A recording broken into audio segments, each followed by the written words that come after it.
Back in June, Apple introduced their Vision Pro headset, or Spatial Computer as they call it, which they expect to launch early 2024. Since then, I've seen a heck of a lot of glass morphism tutorials and aesthetic mock-ups of shiny browser windows overlaid on modern living rooms. Digging a little deeper, I came across resources outlining guidelines for designing and developing for the spatial computer. Let's pump the brakes. At this point, I started wondering, is this really something worth learning and putting energy into? Is this new device, format, and experience just a passing trend? Or is it really the future? And most importantly, where, if at all, does it have the power to add real value? I still haven't come to any concrete conclusions, but I want to share what I've learned so far. Because I'll be honest, my gut reaction to the Vision Pro introduction was, this is dumb. And I don't think I'm the only one, because the comments on this video from Apple have been turned off. Let me start by saying that I understand that this is the very beginning of spatial computing. So I kind of see why Apple introduced this device like they did, with scenarios that the average Apple user is very familiar with. Watching movies on an airplane in a fully immersive environment, scrubbing through 3D video memories of your kids in your living room, and video calls with colleagues. Okay, but wouldn't everyone have those creepy glasses on? I agree that entertainment and gaming is definitely the most obvious use case for a device like this, in an area where it could absolutely improve the experience. But how does making the screen feel as big as you want justify the insane technology and R&D that went into this? My take is, at this point, it doesn't,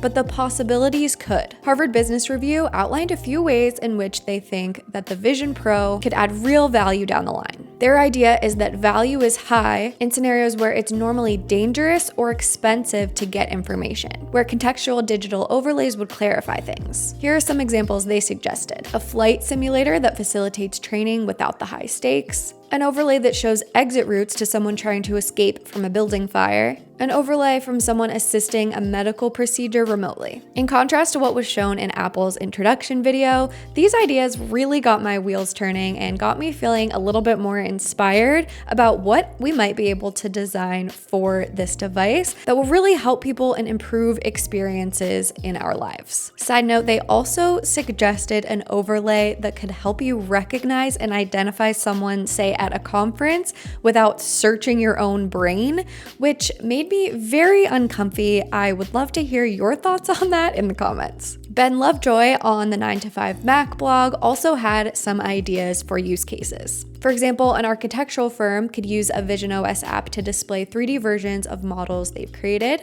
A furniture and home decor store could have the headset in store and allow customers to visualize products in their own space. A first responder could wear the headset and transmit live footage to a medical specialist who could offer life-saving advice. Lovejoy also predicted that Apple will continue to iterate on and improve the FaceTime experience so that eventually family members from across the globe can have conversations where they feel like they're actually sitting in the same room. One fear I have, though, is that the Vision Pro could suck us deeper into an already deep hole of content consumption and screen time. Unfortunately, a lot of industries see that possibility as value in itself. More immersive experiences equals more addicting content, equals more time spent on apps, equals more money. As a designer, I want to push against this, at least on the small scale that I can, and focus on ways to use this to solve problems rather than feeding the attention economy. I'm going to keep exploring this new world of spatial computing, and will hopefully report back soon with some more ideas and thoughts. But for now, I hope this gives you a little food for thought, and I would love to hear your thoughts in the comments below. Thanks for watching, and I'll see you in the next one.